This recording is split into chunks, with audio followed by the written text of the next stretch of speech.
الله لا إله إلا هو الحي القيوم. Kiat untuk mempertahankan rumah tangga adalah anggota keluargamu, aset amal jariah dan kunci surgamu. Teman-teman fahami baik-baik, ibu-ibu di belakang sana, suami itu aset amal jariah. Cuma siapin makannya, siapin minumannya, siapin bajunya, mati masuk surga. Simple sekali. Bapak-bapak fahami, uang yang hasil keringat kita dikasih ke istri, dikasih ke anak, dikasih ke orang tua. Hanya itu. Pada saat ada sesuatu yang rusak di rumah diperbaikin, mati masuk surga. Ini luar biasa ini sebenarnya. Orang-orang di sekitar kita ini sudah aset-aset amal jariah. Bapak-bapak misalnya kasih duit ke istri-istrinya, ini beli makanan. Dibuatlah, beli tempe, beli sayur, beli segala buat makanan. Makanan itu teman-teman sekalian, kata Nabi SAW, "Ma wudi'a ta'amun illa wada'allahu fihi barakah." Tidak ada makanan yang sedang dihidangkan, diniatkan untuk orang lain, kecuali Allah akan letakkan berkah di situ. Berkah maksudnya, dari satu piring makanan pasti akan ada yang menjadi darah daging manusia yang memakannya. Sekarang saya ceramah depan Bapak Ibu sekalian, orang tua saya panen pahala. Karena saya tumbuh dari ASI ibu saya tumbuh juga dari nafkah ayah saya. Karena tidak semua yang kita makan satu piring makanan jadi kotoran. Ada yang jadi energi, ada yang jadi bagian tubuh kita. Sekarang bapak-bapak kasih ke istrinya makan. Anaknya makan. Bukankah itu jadi amal jariah buat dia? Karena istri anaknya bisa bergerak. Ibu-ibu masak buat suaminya. Suaminya makan, anaknya makan. Dia tidak beli, tapi dia punya tenaga, masak. Lalu dimakan oleh suaminya. Bukankah itu jadi amal jariah buat dia? Amal jariah semua. Sampai pernah ada seorang sahabat dalam hadis riwayat Imam Muslim bertanya, "Ya Rasulullah, ayu islamin khair?" Perbuatan apa dalam Islam yang paling besar pahalanya setelah yang wajib-wajib? Kata Nabi SAW, "Tut'imut ta'am wa tusallimu ala man ta'rif wa man lam ta'rif." Engkau memberikan makan kepada siapa saja. Di sini masuk suami istri, anak, orang tua dan orang-orang lain, dan engkau memberikan salam kepada orang yang kau kenal dan kau tidak kenal. Jadi anggota keluarga kita tuh aset amal jariah.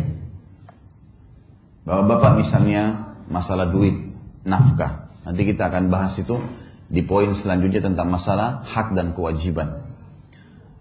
Kita disuruh berikan uang, hasil keringat kita. Nafkah itu sesuatu yang kalau tidak dikasih, roda kehidupan gak bisa jalan. Jadi ibu-ibu bisa beli makanan, air, makan, listrik, ya. Sesuatu yang memang harus ada. Kalau enggak, maka tidak berjalan roda kehidupan. Itu namanya nafkah. Kata Nabi SAW, dinar yang engkau keluarkan untuk fakir miskin, dinar yang engkau keluarkan untuk pembebasan budak, dinar yang engkau keluarkan untuk jihad di jalan Allah, dan dinar yang engkau keluarkan untuk istri anakmu jauh lebih besar pahalanya, mengalahkan pahala yang lain-lainnya di dalam rumah itu. Berarti bapak-bapak setiap bulan terima gaji atau ada pendapatan kasih ke istri anak, itu mengalahkan pahala sedekah untuk jihad, mengalahkan pahala sedekah untuk fakir miskin. Tapi bukan berarti hadis ini ibu-ibu misalnya bilang, nah itu kan ada hadis tadi, berarti semua gaji suami harus saya pegang. Bukan itu maksudnya ya. Karena kita bicara masalah nafkah ya.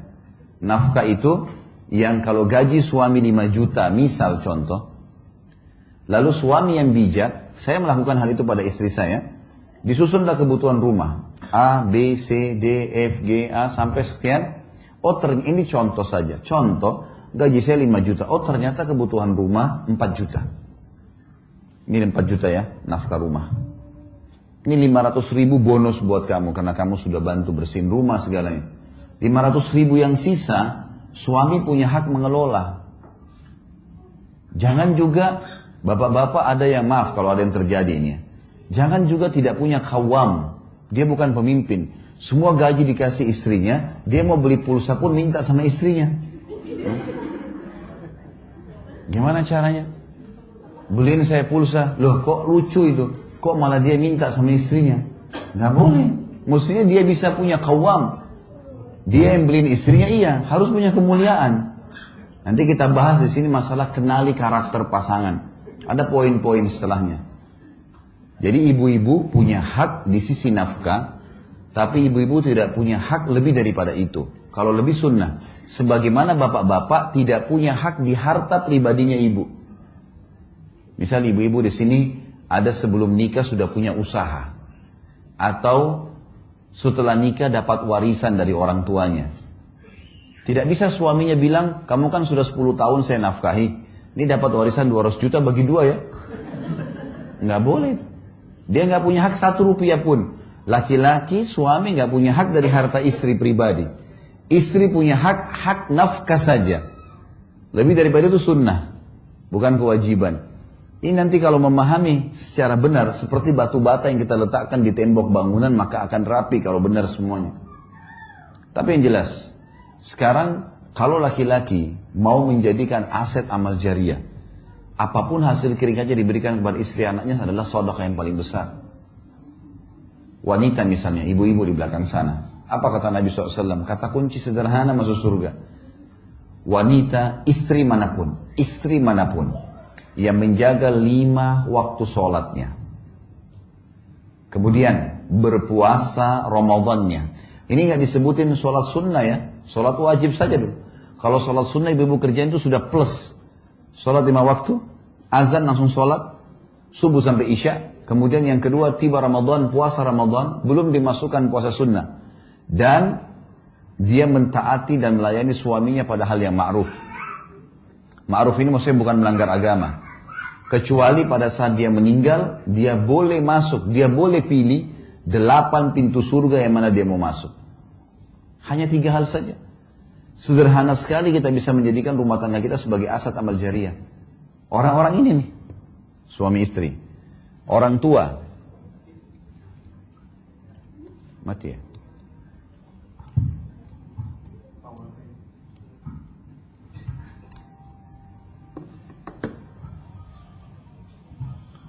Orang tua kita misalnya, orang tua di rumah, tinggal kita berbakti dengan mereka, berikan mereka sesuatu yang terbaik, gitu kan? Ini di rumah tangga, keluarga kita. Maka kita sudah bisa panen surga. Allah menjadikan bakti dengan kedua orang tua setelah iman kepadanya. Anak-anak, lahir kita nggak bisa milih, sebagaimana orang tua nggak bisa kita milih. Saya nggak mau ibu ini, saya nggak mau ayah ini, nggak bisa. Kita lahir ini ibumu, ini ayahmu, seburuk apapun mereka. Begitu juga anak yang lahir, begitu keluar laki-laki, perempuan, sehat, sakitkah, apalah, ya, warna kulitnya seperti apa, paras wajahnya, lahir ini anakmu. Dan semua digantungkan variabel hak-hak dan kewajiban di sini. Sekarang anak-anak bisa jadi aset amal jariah. Mengajar mereka jalan, mengajari mereka kalimat-kalimat, memberikan nama yang baik, selama nama itu dipanggil, selama mereka bisa jalan, semua jadi amal jariah. Jadi ini kiat yang harus kita fahamin teman-teman sekalian, kalau anggota keluarga kita itu adalah aset amal jariah dan kata kunci untuk masuk ke dalam surga.